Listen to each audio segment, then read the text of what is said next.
a couple minutes away from the opening bell here to begin this very busy week as we get really into the heart of first quarter earnings season. Joining us now to talk about the market setup and everything going on in markets these days is Matt Maley. He's a managing director and the chief market strategist over at Miller Tabak. Matt, always great to talk with you. Let's start with the first item that you flagged for us in your note today, which is the rise in long-term yields settled down over the last couple of weeks. That's been supportive for the equity market. I'd ask the question this way: what sort of led to the stop in the rise in long-term yields, and what could reignite that? I mean, I don't think the growth outlook got worse over the last few weeks. So how are you thinking about those dynamics and the challenge it could pose for equities this year?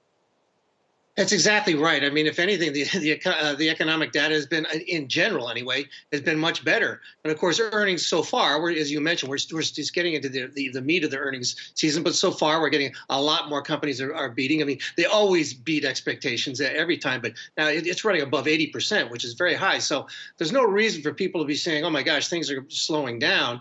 I mean, I'd say no reason. We can talk about what's going on in India and Brazil and concerns maybe over these strains of the virus. But mostly things have been stronger, and therefore the only real reason is that the market has pulled back. All that means interest rates have pulled back, long-term interest rates, is because of the technical condition. I mean, they had just gotten incredibly overbought. Now I'm talking about interest rates. The TLT, which is the bond ETF, which measures price, it was getting incredibly oversold. In fact, if you looked at its weekly RSI, relative strength index chart, it's the most oversold it had ever been. Going back to 2002 when it was first came out. But if you look at the yield on the a 10-year note, it was the most overbought it had been since 1994 on its weekly RSI chart. So everybody, everybody was kind of on one side of the boat, and it needed to pull back. That's what it's done the last couple of weeks. And my concern is that now that this kind of worked off a lot of this these extreme readings on its technical nature, that the economy and the underlying fundamentals will take back over and push interest rates higher. If that does happen, it could and probably will, especially if it goes to new highs above the highs we've seen so far this year, get closer to 2%, will create bigger headwinds for the stock market. Matt, 95% of the S&P 500 is trading above the 200-day moving average. Is that bullish? No, it's not. I mean, a lot of people are pointing to that as being, oh, look at how many stocks. It's a really broad reaction. Usually a high number of stocks trading above their 200-day moving average is a bullish sign. But it's the same thing with like sentiment. When you have, if bullish sentiment is really lower, in other words, at bearishment, everybody's bearish, okay, then, that's usually a contrarian indicator. As bullishness gets higher and higher and higher, that's good for the market until it becomes to an extreme. And when it gets to an extreme, it becomes a contrarian indicator. And the same thing is true for things like this, or stocks trading above their 200-day moving average. It's at 95%. You don't get more extreme than that. And that's really telling us that the market's really kind of getting ahead of itself on a near-term basis. Now, I mean, obviously, that doesn't mean the market's going to roll over tomorrow. It's one of many indicators, but too many people are pointing that as a bullish indicator, where it really is showing that there's a lot of froth in the market.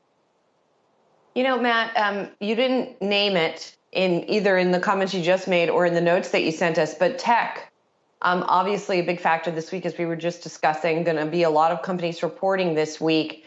Is that one of the main sources of froth to you? I mean, unlike some other maybe more frothy segments of the market, they in many cases have the growth to back it up. True, and it's one of the things that could keep this market going. I mean, two things. Number one is, except for Google, I think you guys were talking about Google earlier, except for Google, you get the FANG stocks, and they've been dead money for 7, 8, 9 months now. If they can finally see some breakout, we're seeing Facebook trying to break out, Amazon finally trying to get the top end of its range. If Netflix last week couldn't break out, that was a disappointment. So if those things can finally pick up, that'll be positive. But Julie, the one that you mentioned on right before you went to the commercial break was these semiconductor stocks. That's going to be the key. I mean, it's been an incredibly important leadership group for the market for many years, but especially in recent years. And it got right up to its February highs just a week and a half ago. It failed and it's pulled back. and it's pulled back below its trend line. It's a very short-term trend line. This is not a major problem, but because sometimes it was getting a little overbought.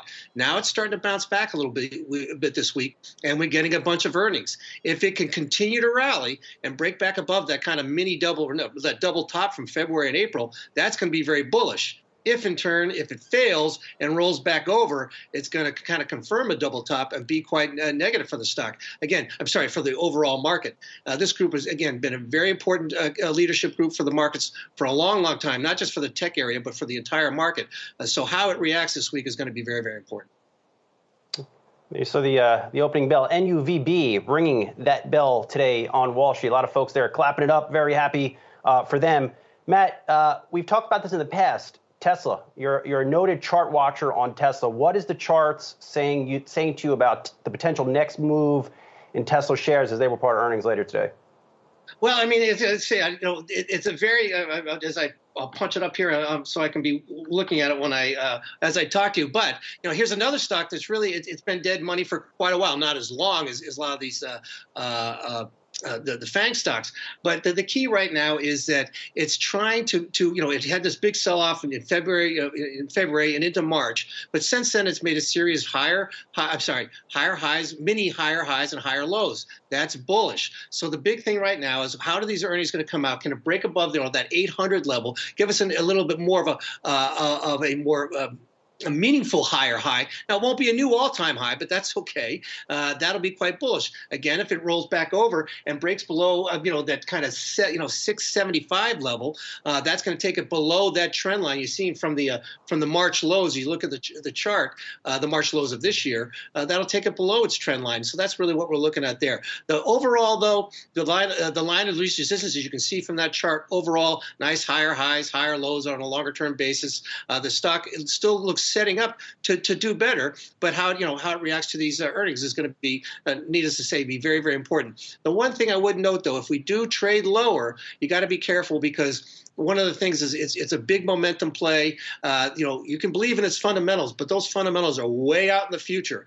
And so some of these momentum players who haven't made any money on the stock recently, if it does break down, they're going to throw in the towel. Again, only on a short-term basis. Doesn't mean this company's going out of business. Don't have to be a long-term bear to call for it. But if it breaks down, I think you'll see some of that momentum money move out of the stock, and that'll shake things up for a while. And then, Matt, finally, before we let you go, just want to talk quickly about the coins and what you're seeing in the crypto space. And I guess always love to ask people this. What kind of inquiries you're getting from your clients on what they want to know about crypto today? Well, I mean, I will tell you that the smartest people that I talk to are very bullish on a long-term basis. We said Scott Minert of Renaissance Partners came out last week saying it could go to 20,000. Anything's possible. But I think most of them looking for, if you get into a pull back into the low 40s, that's probably the worst case scenario. And you get down to 41,000. That's a key technical level on a couple of different levels, including Fibonacci retracements, et cetera. But right now, we got that head fake where it tried to break out 2 weeks ago and didn't quite make it. This week, it looked like it was going to, this weekend, it looked like it was going to break down. And that was another head fake. We traded back up, basically where we were 2 months ago. So we're still kind of range bound. And I guess the one thing is that it's kind of funny. The people that really are the smart people who've been bullish on this for a long time. They're the ones. Some of them are saying, "Geez, I hope it gets to 41,000 or down in the low 40s because I can buy some more." Other ones are completely fighting it. But I guess the most important thing for me, I think, for investors right now is that remember that if it does drop down to the low 40s, that'll be about a 35% decline. 35% declines are normal and healthy. So even if you're a big bull, you shouldn't be saying. Some people say, "Oh, there's no way that can happen." That's crazy. It drops 30% every single year. Embrace that kind of volatility. Take advantage of it. Don't be afraid of it. That's going to be, I think, the biggest story that we care about right now. But and of course, if it breaks above that finally can break above that kind of 63,000 range in any kind of positive way, a bullish way, meaningful way, instead of just a slight way, it's really going to take off. It's always interesting, Matt, when there's a level that everyone wants a certain asset to get to. I'd love to buy it here. Well, that means it's not going to get there. And if it does, there might be a reason you actually don't want to buy it. So we'll see what happens at Bitcoin 41,000. Matt Maley, Miller Tabak. Yeah, Matt, appreciate the time. Matt Maley, Miller Tabak, always appreciate it. And I know we'll talk soon.